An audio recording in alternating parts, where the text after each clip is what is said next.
Hello and welcome to Chinwag. I'm Kim from Pooches Galore. And I'm Carla at Completely K9.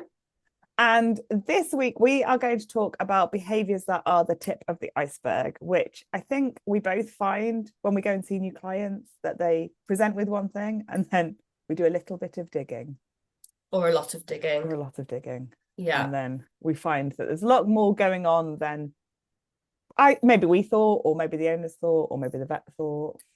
Absolutely. And it's often quite a long process to go through, maybe a little bit longer than people think it's going to be, because they come at you with it's a training problem, and then we dig a lot deeper, and then we have to do further investigations, but it all is good for the long term. Absolutely. And I think it's always better to not put a sticking plaster on and just deal with the behavior that's evident and kind of dig in and get it all sorted in one go. Right, let's get into it.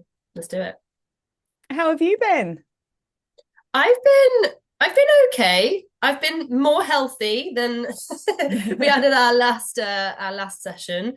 The hay fever is starting to disappear, and Carla can breathe again, so it's all good. How are you? Hallelujah. Yeah, I'm good. I ran Leeds Marathon. I'm going to put it in because it's humble brag. Go on. I did a marathon. I did a marathon. I don't know if I've mentioned it. This is the annual marathon though, isn't it? So I do Leeds Marathon every year, and this year, because it was the third year, everyone who'd run all three got a Legends bib to wear. So I got no way, you're a legend. So officially we all knew beforehand, but now it's official. I have in my little gym garage that I have, and all my bibs go on the wall, I have my Legends bib up. Oh my God. And it's great when you get something that says legend in it about you that you didn't buy for yourself. It's great. Or your mum did buy you. Yeah, your mum, yeah.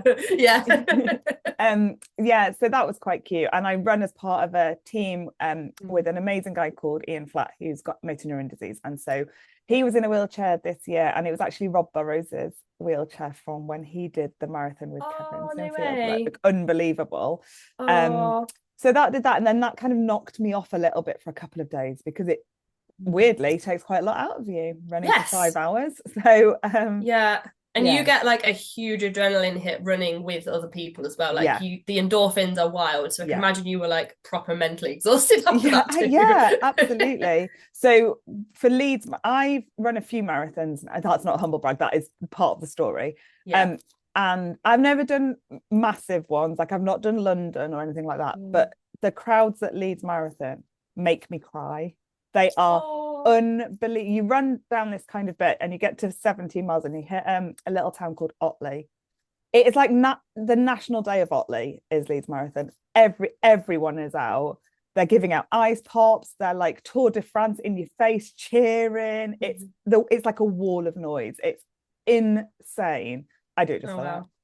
Yeah, just for that little bit. And then you come back, you run up at 17 miles, you have a 4-mile hill to run up. Oh, wow. It's brutal. And at this point, it's like the middle of the day. And Leeds Marathon is always the hottest day of the year. And then you run back into Headingley, and then Headingley, everyone's been out drinking all day. Okay. So they're like cheering but slightly drunk. Yeah. Way. So that's pretty cool too.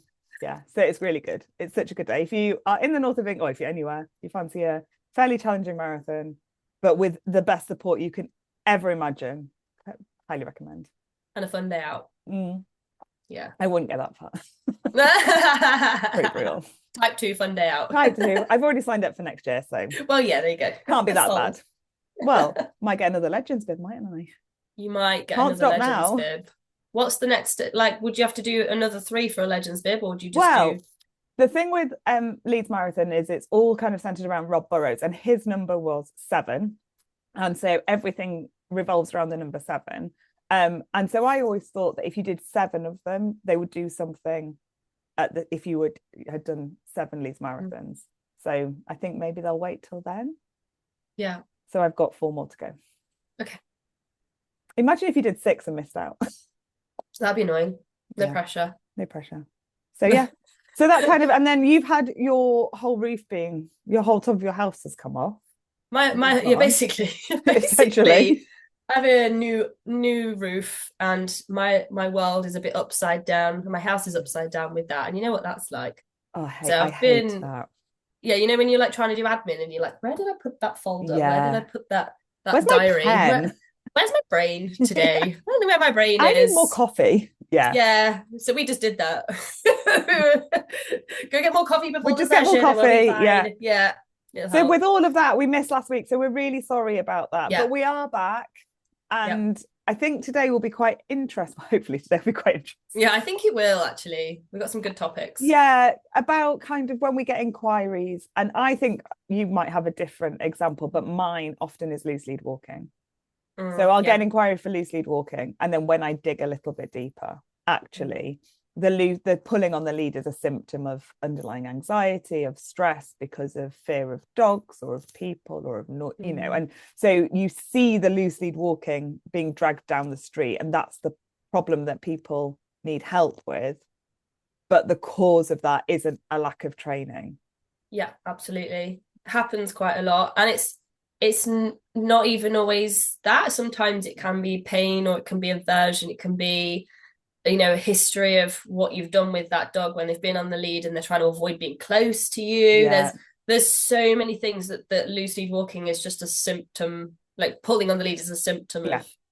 So I'd actually say there's probably two examples. So I'd say that one is my main example for when people approach for training purposes, because of this. Loose lead walking is seen as, you know, it's, for us anyway, it's like an technically easier thing to do because it's a training element.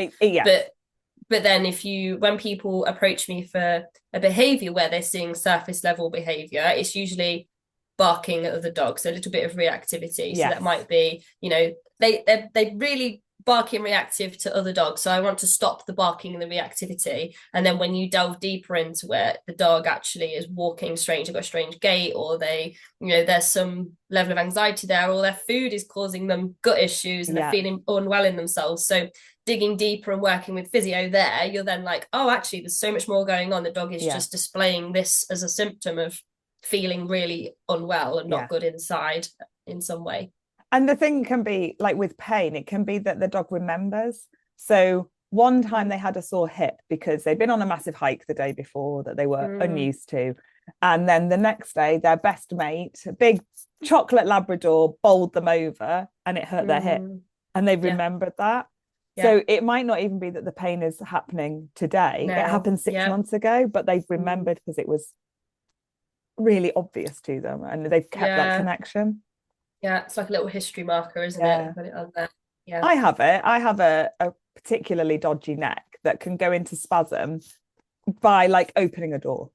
But there are certain behaviours that are more likely to trigger it. And one is, you know, when you're making your bed and you like waft the duvet. That I never do that anymore because that can trigger my neck. It's a really subtle change in my behaviour, how I make my bed. But because 3 years ago, one time I did that and I couldn't move for a week.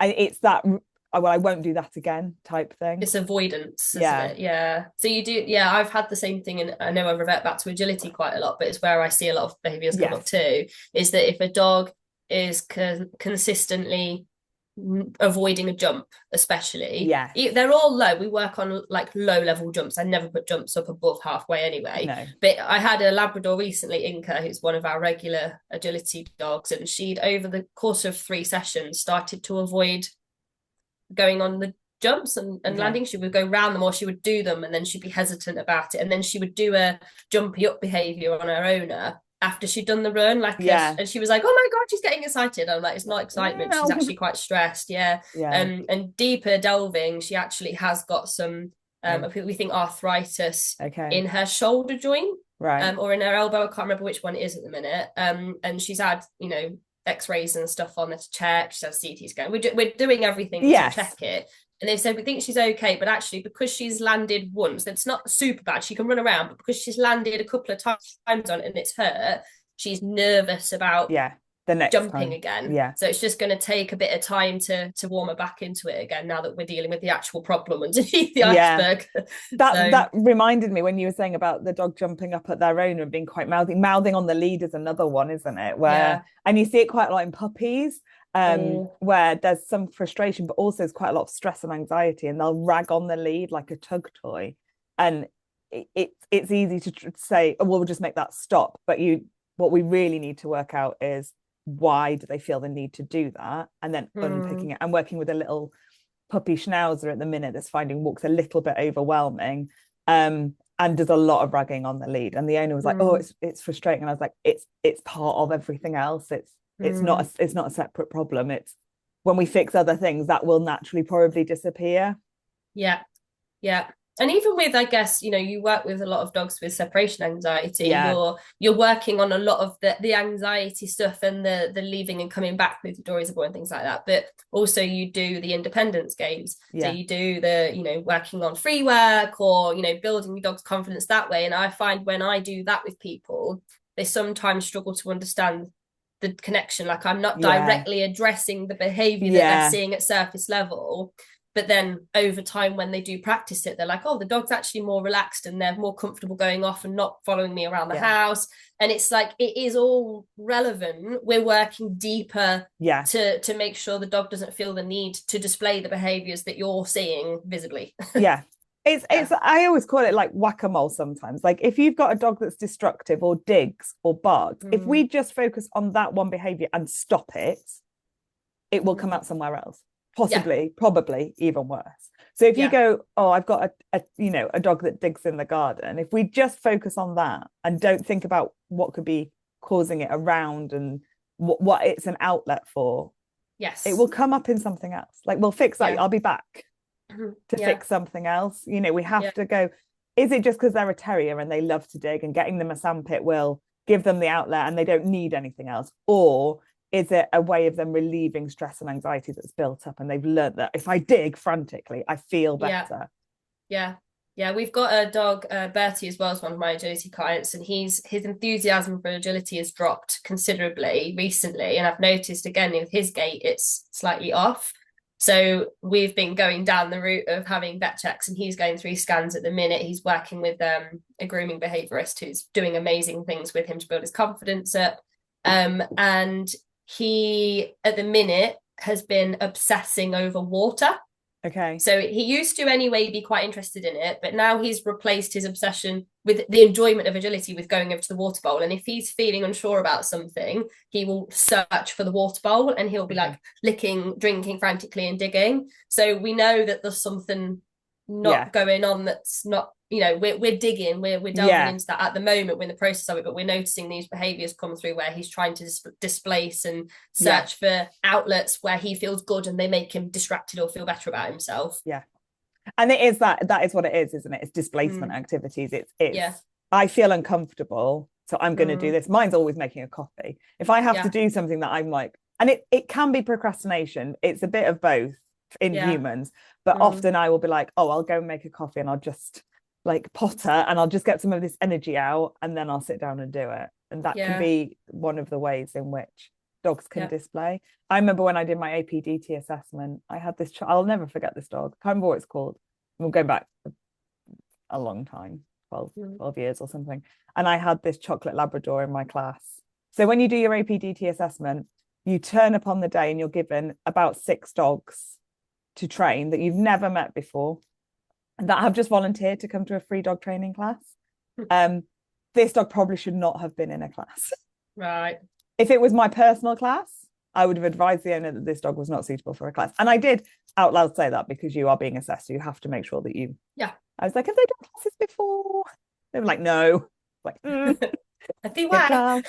And this dog was displaying loads of displacement activities, ragging on the lead, loads of sniffy scent worky stuff, just being like naughty in the class, but because he was feeling overwhelmed, so I did what any good dog trainer does, dragged him out to the front for my demo dog. Like, you're causing me loads of problems in my assessment.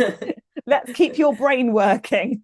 I can't do anything else. Distracted. Exactly. And then after you do your practical, you have an oral exam. And in your oral exam, they ask you why you did certain stuff in your class. And they did say, why did you choose that Labrador to work with? And I was like, because he was overwhelmed by the class and he wasn't coping. And so I needed to either ask them to leave, or I needed to try and see if I could settle him in the class. But that was a lot, that dog.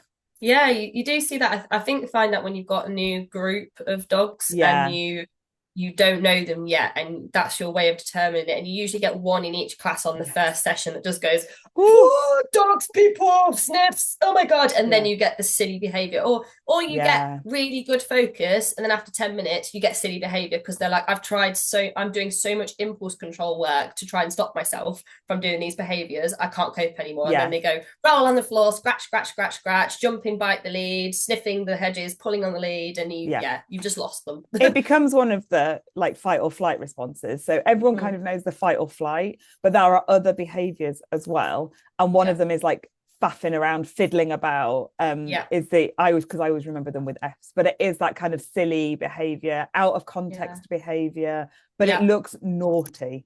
It generally looks naughty, or just like, what are you doing, stupid dog? It's that, isn't it? Silly dog. It's that kind of behavior. Don't mean stupid like that thing, just stupid dogs behavior. And with obviously working with a lot of puppies, we end up getting them into adolescence as well. And with adolescent dogs, you do get a bit of humping. So with male, you do get the and that often is it is just I feel really overwhelmed. This is an outlet for me. People are like, how do I stop humping? It's like, you don't stop the humping, you actually work on your dog not being in that environment, being in it for less time, maybe reducing the value of your treats, maybe reducing, just change the environment. And the other F is freezing as well. So a lot of people are like, oh, they're stubborn. They won't move on walks. They refuse. And that again is that overwhelm. And I actually think freezing is underrated as one of the fight or flight responses, because if you are a zebra on the savannah, I might be going a little bit like, I don't know if zebras live on the savannah, but let's go with it anyway. If you see a lion, you can't outrun the lion. So there's no point taking flight away from them. And you can't fight the lion because the lion will win. But standing really still in the grass with your stripes is probably going to give you the best chance of survival. So freeze is almost one of the safest, I don't like this situation behaviors that animals can exhibit. And so it is important to recognize that if your dog is refusing and not moving, that can be. And I see that in separation anxiety as well, dogs that do not move. That's interesting. Like, I just stay really still, and then the scary thing will go away. Maybe we should do a deep dive into the F's. The F's, all of the F's. So, but I think that's something that people, they see the behavior, but they don't understand like the neural mechanisms that are leading to it, and they often come from that fight or flight response. But like, even like with the freezing as well, for some dogs it can just be that they need a moment of still to process what they're seeing, and a lot of people will rush the dog on. So for example, like reactivity is a really good option of that, because sometimes we go into panic mode trying to bring our dog's attention away from things. And actually, for a lot of younger dogs or older puppies, I actually find that if at a safe distance, it just is better to give them a moment to just be still, take in the moment, and then go, okay, there's a dog, how do I feel, blah, blah, blah. Okay, that's fine, I'm going to sniff the grass now. Like giving them that moment in their moment of I'm not sure, and then if they need the help after a little while, helping them to go away. Sometimes in that moment as well, when you've got an owner who has had to deal with reactivity, so barking or lunging, day in, day out, what will often happen is the dog will see, let's say, another dog. They'll start to freeze a little bit. The owner will go, oh my God, there's a dog. And they will tighten up while the dog's assessing the situation. The owner will tighten up the lead. They'll put pressure through it. In anticipation. If the dog goes. And then with that, the dog goes, oh yeah, there is something to worry about, because I've got all this tension pulling against me. And I'm not saying that the dog wouldn't have reacted anyway, but it will increase the likelihood that the dog's going to react, because the owner goes, oh God, there's a dog, and like tighten everything up. And then the dog goes, oh, I thought it was all right, but apparently it's not. And it escalates quite quickly. Absolutely. We did. So I run sessions called Give Me Space sessions, and they are the opposite to a group pack walk dog reactive behavior session where you're in close proximity. So we have 4 acres of field, maximum 7 dogs. They're all reactive in some way. They might only be like really close by. They might be hyper excited, like can't control myself because there's a dog there. It varies, and they are all assessed within. So they're all dogs that I know. And what I'll do, like, we'll have the car park space, they go in one at a time, they've got their own area with their own sniffy stuff in, and I will micromanage it with everyone on earphones, so we're all in there together. It's beautiful, and it's a prime example of, we've got some dogs who are leash reactive, so actually they hit the end of the lead and that's when it's a problem. They go behind fences, because actually when they're behind fences they never hit the end of the lead with their owner, and it's working so well to build their confidence. And we found, like, with one of the Goldies that I've been working with, his leash reactivity has been getting progressively worse through his teens, so we're kind of bringing it back a little bit for him, and he's been getting on really well with that. So he actually can be in closer proximity to dogs when he's got a fence between than he can when he's on his lead around them. So that's something to think about if you're doing the reactivity training as well. It can help to change the barrier between, if you see what I mean. Yeah, definitely. So I think that it's thinking about what the function of your dog's behavior is, so that you can assess what you need to do in response. You just need to stay and take a deep breath and just let it be. Is it that you need to help them? Do they need to decompress afterwards? But it's looking and going, what is my dog trying to achieve right now? Yeah. And I think within that, it's like working out what happened before. So your antecedents, obviously the things immediately before that happened, can you remember what it was? Can you make a mental note of it? Was it, a specific thing in the environment that you saw that changed the dog's behavior? Is it that the behavior has been building and building over a period of time? Are they displaying it all the time in that environment? Is it something that they, for example, with dogs that sort of redirect onto stuff, is it that they were so focused on one thing and then this behavior came out of nowhere and it seemed random? Is your dog flipping? It depends, because if a dog's pulling on the lead and they want to get to a thing, that it's because they want to get to the thing. That's why it's there. If they're pulling in random directions and they're like, their head is spinning, you're like, oh, this dog's probably just overloaded and looking for an opportunity to get out of that situation.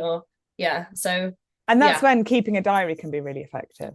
Like, I am keeping a diary a massive fan. When people do behavior work with me, they have like 5 different options of how to keep a diary, because if you can keep it on your phone in some way, it can be really helpful, because you can do it in the moment. So you can just jot it down as it happens, because it's really hard when you get home, if you've had different experiences, to remember them all. But just, what kind of, if it was dog reactivity, what kind of dog, what color were they? Could you tell the gender? Could you tell the neuter status, size, on lead, off lead, energy level, all of those things? If it's a person, male, female, were they in any way, like, did they have something different about them? Were they wearing a hat, or did they have a walker, or like I worked with a dog once who hated old women in peach fleeces. That was her one thing. Because she'd been abused by an old woman who clearly wore a peach fleece, and it was her like kryptonite, but it was really hard to find. So it started as she reacts randomly, it seems to be old people, and then we were able, from the diary, to really narrow it down to specific colors, and it was really interesting. But we could only do that because we had the diary. How long do you generally get people to keep a diary for? Before they keep a diary from the moment that we have a first contact until we finish. Because also my favorite diary, we color code the interactions, so we might go from, and it's just basically red, amber, green. So obviously green interactions they were just fine, kind of what the end goal is, and often we'll start with heavy red, and then it'll fade into orange, and then it'll fade into green. That's lovely to see as well, isn't so it? Nice visually, so satisfying. And I get people, we do one, that's my favorite, and it's like a big spreadsheet, and then I can just say, just scroll back and see what, because when people are saying, oh god, this happened, I'm like, just scroll back up. Like, do you send people the spreadsheet and then they just fill it in then? That's a really good idea. I like that. So in my it's a link in my behavior report, and I think it's just on like the Google Drive. Just make a copy. But there are other ways to do it as well. So I have one client who is quite descriptive. We have a different one if you want to put more description in. Also, her dog is really fearful of walks, and so instead of color coding the like dog interactions, we have color coded streets in her world. So we have red roads that the dog will not walk on at all. One of them is her road from her front door. Oh, that's hard. Yeah. And we have amber and green, and we are changing her neighborhood from predominantly red, like would not walk at all, to it's now mainly green with a little bit of red and a bit of orange. But it helps to visualize stuff, but she likes to describe what happens, so she has quite descriptive. She just sends me like a description of, you know, overall. But yeah, I like color coding stuff because I think it is such an easy way to see stuff. Love that. But yeah, diaries are, and some people choose not to keep them, that is fine. When you work with me, I go, here is every tool I have available. Pick what you want to take from it. If you want to keep a diary so you can see your progress, here are loads of different ways that we can have that. You don't have to set them up, they're all done, and you can pick which works best for you. If that doesn't work for you, it wouldn't work for me, because I can't remember to do it. I do find diaries quite hard, but I think obviously if you're then going into, you really need to, it's behavior that's causing you that much issue, I suppose you do. And because a lot of people say, my dog did X, and it'll be like a little tiny snapshot of what the dog did, and I'll be like, can you send me a lot more detail, like what had happened that morning, where did you go for your walk that morning, had you had people around, have you been to the vets, have you been to the groomer, like can you give me like the day's summary? And they're like, oh no, it happened 3 weeks ago. And I'm like, it's going to make it really difficult for me to fix that in the future, because I don't know all of the settings that happened. So as much as we know the antecedent, there'll be setting behaviours that occur before that as well that we need to unpick. And thinking about decompressing and emptying the dog's bucket and all of those things. So if we go, actually, every time they've been to the groomers, although they're fine at the groomers, later that day we have this problem. Is the groomers as fine as we think it is? Or and is the dog freezing at the groomers, or do they look like they're relaxed? Exactly. That's another thing, isn't it? The dog manages, the dog copes, the dog accepts, survives. Is that because they haven't been biting and barking and moving? Is that because they've just learned helplessness at groomers? You just have to stay still, and actually that takes quite a lot out of dog emotionally, but it doesn't look like they're struggling. Not explosive. Millie was that dog, my last spaniel. She would put up with anything, but not to say that she liked it. She was just that dog that was like, okay, fine, I'll do this. Charlie was the same. He'd get in my van. He didn't like driving him, he didn't like being in my van really, but he knew that the walks were worth it. He knew that wherever he was going was worth it, but he would get in and he'd be like, oh my god, this is horrible, oh my god, and then he would lie there and then he'd be like, oh my god, and then he'd paw me, he'd be like, can you just make me feel better? And then he'd get out and then he'd be like, run, shake it off, shake it all, get it all out of my muscles, roll. And then he was fine. But every single time I opened that van door, he was like, I really want to go in it because I know you're going somewhere. I'll just cope. But I knew that like within the first like 2 minutes of his walk, I expected nothing from him. No, exactly. Like, and you need to jump and you need to set the environment up for that, because if you're going to get out and then make him walk down the street to get to, you know, the field, but where the part, you know, that kind of place, he's going to pull to get there, and it's all going to be fraught. And if I said to you as a trainer that was maybe a bit inexperienced, okay, so when you get out the van, what I want you to do is find the heel position, or you to have your treats in your left hand, lead in your right hand, and you're going to reward loose lead walking from the van to the field. That's never going to happen.